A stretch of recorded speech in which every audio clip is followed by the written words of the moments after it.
Hello, my beautiful flower friends. Today I have a tutorial on how to take one fresh rose and transform it into two beautiful pressed roses. To start off, I like to separate the leaves from the stem of the rose and save those to be pressed on a separate layer. And this is a personal preference, but I like to trim the stem of the rose so that it will fit the paper that I will be mounting the final pressing on. Then this is the crucial step. It is cutting the rose in half. You want to go very slow and very careful with this. Make sure whatever tool that you're using is sharp so that you aren't having to make as many passes as I did. You want to focus the cutting on the stem and the center of the rose, and once you get to the petals, you're able to just rip those in half.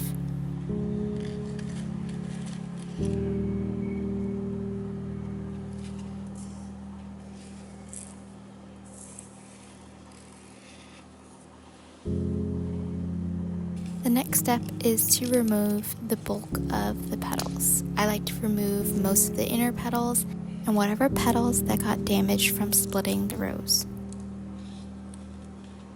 I also like to set some of these petals aside and press them separately too, because in the final pressing you'll see that it's helpful to have some extra pressed petals just in case you wanted to swap any of the petals out. If I were to do this again, I would take away more of the outer petals because I realized in the final pressing that the outer petals did have some discoloration, whereas the inner petals had a more consistent color. Once the damaged petals have been removed and the bulk of the petals has also been removed, it's time to place the rose in the press.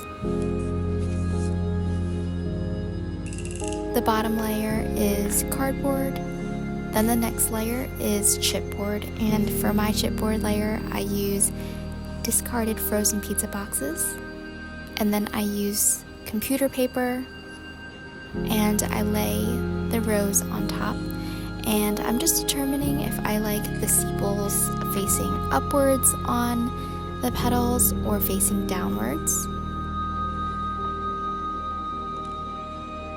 Then I will roll over the next layer of paper, put my chipboard on top, and then the final layer of cardboard.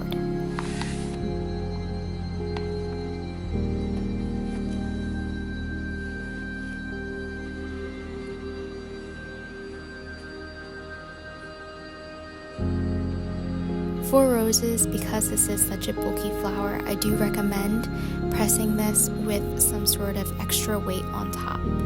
For my stack, I use 2 dumbbells, but you can use whatever you have at home that can add more weight to the flowers as they are pressing. After a few days, I check on the roses, and this is a great opportunity to fix any petals that are folded and check up on the overall health of the pressed flower.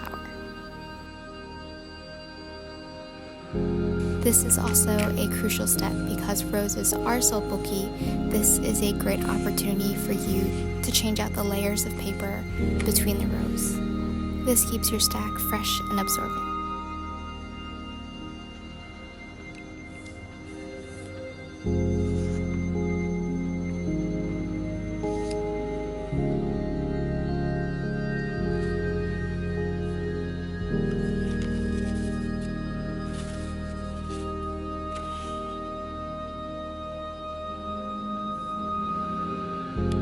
After a few weeks, this is the final pressed rose.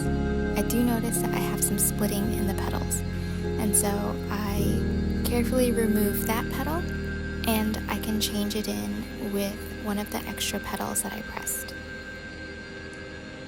The fit of that new petal needed just a little bit of trimming, and once it fit perfectly into the final pressing, I like to use glue stick to hold it in with the other petals. You can use whatever glue that you prefer, just make sure that it's just a tiny bit amount.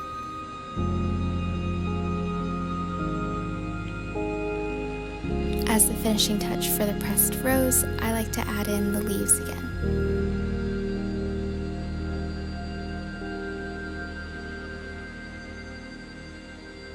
And then you just repeat this process for the second half of the rose.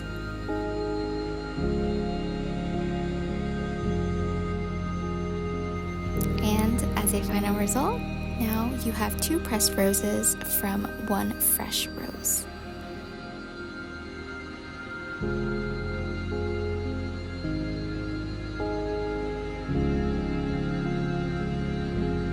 And you can determine if you would like to display them with the outsides facing outwards, or you can flip it so that the inside is facing outwards.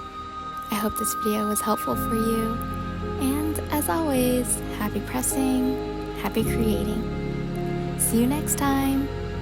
Bye.